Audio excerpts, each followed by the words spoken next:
তো hello everyone, আমি কিন্তু বাইরে চলে আসছি রুম থেকে। আর এখানে ছোটো ছোটো বাচ্চাগুলো খেলা করতেছে, সেগুলোই আমি দেখতেছি। আর ছোটোবেলার সেই খেলাধুলার সময়গুলো মনে করতেছি। আসলে সেই অনুভূতিগুলোই অন্যরকম, যা এদেরকে দেখে মনে পড়তেছে। এরা এখানে খেলতেছে। তো বৃষ্টি যদি না হইতো তাহলে কিন্তু তারা এই জায়গায় দৌড়াদৌড়ি করে খেলা করছিল আগে থেকেই।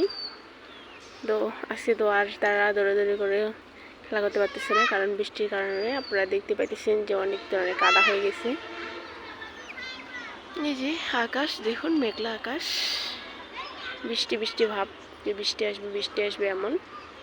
তো বৃষ্টি তো আসতেছে না, সকালবেলায় একটু বৃষ্টি আসতেছিল, এখন আর বৃষ্টি আসে না।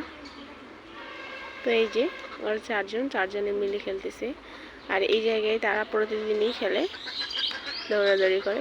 তবে আজকে অনেক কাদা হয়ে গেছে জায়গাটা, অল্প পরিমাণ বৃষ্টি আসার কারণে, যার কারণে আজকে তারা দৌড়াদৌড়ি করে খেলতে পারতেছে না, তারা এইভাবেই খেলতেছে। তো এটা কিন্তু আসলে আমার রুমের বেশি দূরে না, অনেক কাছেই। কাছে এসে আমি ভিডিও করতেছি আর তাদের খেলাধুলাগুলো এনজয় করতেছি।